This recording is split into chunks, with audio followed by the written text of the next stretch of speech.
Well, that was a day, to say the least. I tried to stop and get you guys as much content as I could throughout the day, but we were just trying to get a lot done. To put it in retrospect,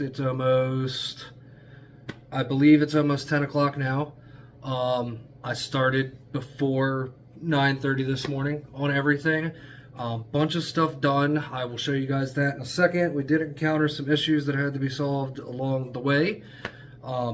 Just between me not remembering where certain plugs went, between the Hasport mounts, the clutch, which the clutch was okay. It was just getting the transmission mated back to the motor without the hoist, but yet not enough of an angle to...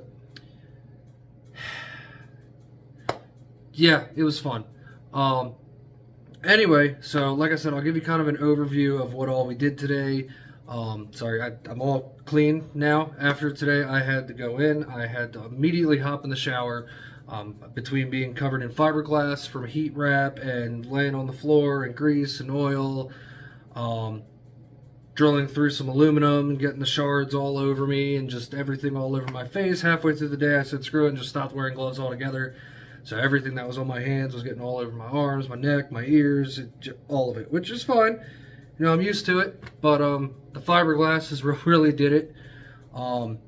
That being embedded in my arms, yeah, that was the one. So like I said, let me bring you down here, get you kind of a overview of what went down and where we're at.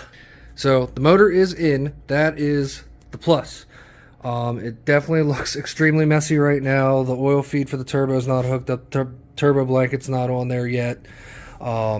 We did get the Hasport mounts in both sides. Don't judge the bolts. That's totally Honda factory bolts. Don't look into it any closer. Same thing on this side. I mean, granted, the Hasport mounts, you're supposed to use the bolts like this Allen head one. You got to extract the studs out of the post on the motor. And use their bolts minus this one. I think it comes with one of those, but again, they're hand-me-down mounts, but they're not. They're mounts that like I said earlier, I bought for Dad's car back when he owned a Civic, and they're the Hasport Street Series mounts, so they're not anywhere near stock. Very stiff mounts, so that was already an issue going in. Somewhere along the lines, the bolts, between taking them out of his car, which, again, these mounts only have maybe 200-300 miles on them. He didn't have them in there long. They've just been sitting for 3 years in a really fancy bag, so I didn't lose them, and then it took me 2 days to find them because I couldn't remember that they were in a shiny bag. Anyway, so, yeah, that's all in. This stud, it's just so tight into the post that I ended up just drilling out the Hasport mount a little bit to just fit the post with the embossment it has on the bottom, the bevel, whatever you want to call it. We do have most of the wiring harness connected already. I'm a little iffy on remember my injector wires. I know I labeled them as 1, 2, 3, 4, but between the amount of time it's been since I pulled the motor, it's been a couple weeks, I can't remember if I did them from left to right as I pulled them 1, 2, 3, 4, or if I labeled them as the actual cylinders, which closest to the cams is 1, 2, 3, 4. I just don't remember how I pulled them. So hopefully those are right and not completely backwards to where we're going to either not start at all when it comes to it, or spit something ridiculous. I know I'll have to tune in that fuel pressure regulator again since it hasn't been used for years. It's just been sitting on the intake in the car forever. But yeah, everything's bolted in. Another big problem that completely my bad that I forgot about. This motor's from a 97 CRV. So it's basically a B18 bored over to, instead of a 1.8 liter to a 2 liter. The heads are completely the same minus some very slight timing differences, and then obviously the piston size. But 97 CRV, so OBD2. This harness is a Rye-wire harness that luckily was with the car when I bought it years ago, because back then it was expensive. I don't even want to know how expensive they are now, but it's a nice tuck harness.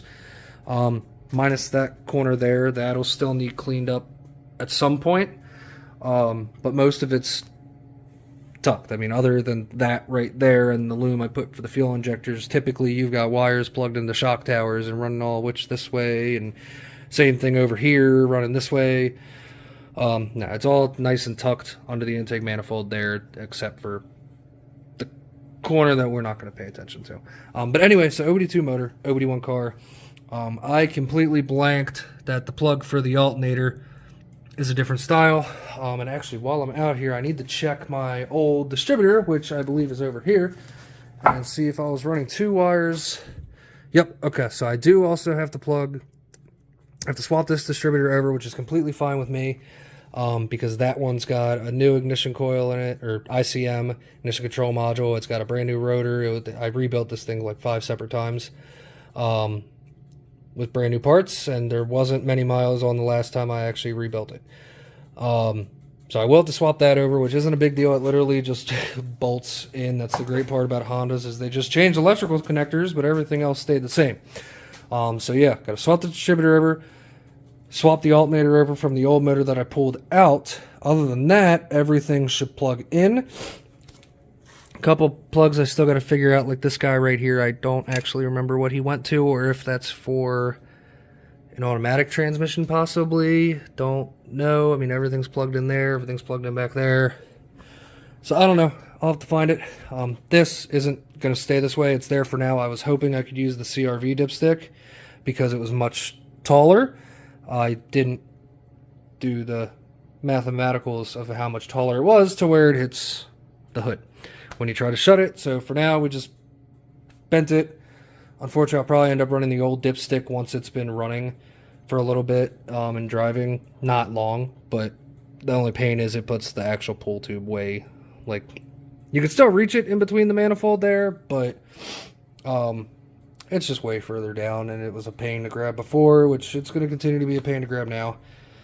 That's alright, doesn't hurt my feelings too much. By the way, that's all that's embedded in my arms right now. Most of it's out, but I can definitely still feel it in my hands, so we eventually just had to call it quits after 12 hours of going, and a bunch of stuff like that. But again, goes to prove you can get it in a day. We did put, obviously, that clutch in. I think I have photos that I sent to Dad, so he can actually put those in the video for you guys. I also think there's a really dumb picture of me and Tyler trying to get this thing in here. Those mounts really didn't help. I mean, they're mounts for this car. It's just, being the mounts that they are, it's extremely stiff, and every person who has ever worked on one of these cars knows about that T-bracket way down in there. It's not going to focus for me, but it's back there. That bolt was a living nightmare. That took about over an hour of our time anyway, because I've always been a fan of bolting it to the motor and trans first and then feeding it in there. It's much easier than trying to reach down there once the motor's in and fitting that bracket in there and everything without pulling the intake manifold, which is also a pain because of the bottom bolts. But it still would have made it easier doing it the way we did it. So minor things to hook up, but that was basically just an update. Oh, and we're running the old fuel filter for the moment, just because there was about 1/8 of a tank of the old gas from when this thing got parked.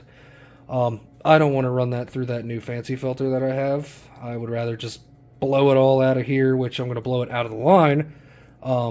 But just also for probably, a couple tankfuls until all that bad gas is out of there, and they'll swap over the VMS fuel filter I believe we have for it. It was in the engine bay before. You saw it in a video. But yeah, so again, it's not the cleanest. I've stated it's not a show car. But it's definitely going to run like hell. I do have another valve cover for it that in, a couple hundred or 1,000 miles, when I pull this one off to just recheck the valve adjustment, make sure everything's seating correctly, make sure everything's good to go inside of there. I may have the other one repainted and put back on by then. Don't know. If not, it's okay. Unless there's a problem, I'll probably never be looking under here anymore. Anyway, I just want to drive it. And that's what we'll be doing. So, again, thanks for watching. I just wanted to come out and give you guys a brief kind of overlook of what happened today. We really knocked it out. I worked Dad like a mule. Tyler was such a huge help, which, by the way, Tyler does a lot of car photography people photography too, but he definitely loves doing car photography. I believe it's TJA Visuals. On Instagram, look him up. It might be under TJA. It might just be under Tyler and his last name. Which I won't say in a video because I don't know how comfortable he is with that. But yeah, TJA Visuals.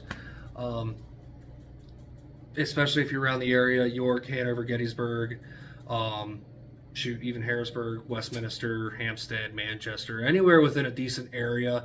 He would love to get out and take photos, build his portfolio, but he was an awesome help today. Known him for years, next to Dan, who you guys have seen on the channel before, I think doing some welding stuff and everything. Those two are my best friends, and anytime I call them, they'd help. Dan wasn't here today just because I felt like 4 of us working on the same thing, we all would have just kind of got conjumbled and confused, and just people aggravated at each other just all the time because we'd all be trying to do the same thing and have a different way of doing it. Shoot, even with me, Tyler, and Dad, we were like, nope, gotta do it this way. I'm like, no, we can go this way. And someone else is like, why don't we do this? And I'm just like, dude, I'm just trying to get it in. Which thankfully they were here to help. It would have definitely helped to have Dan here, but again, he's a pretty busy guy. But yeah, so anyway, thanks for watching, guys. I'm sorry that all my videos include some really long ramble that sometimes makes no sense. Or just sounds like I'm going on and on and on, kind of like I am now. But it's all for you guys. I've never been a on-camera person or in public person, so hey, it means a lot that you guys watch anyway. If you guys could like, subscribe, keep this stuff going. We're going to be getting on this again really, really soon because now it's sitting in there. It's just cooling system, blow out the fuel system. I already completely flushed out the heater core and rad earlier before the motor went in. So yeah, fuel system, cooling system, finish up the electronics, put oil in her, put fluids in her, and then we hope and pray the Honda is okay. That's been in there for 3 years without any juice running to it. Might have to pick up a battery too. Sometimes it says it's charged, sometimes it doesn't say anything about it at all.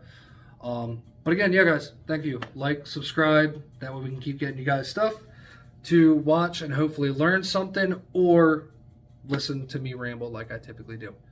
Thanks.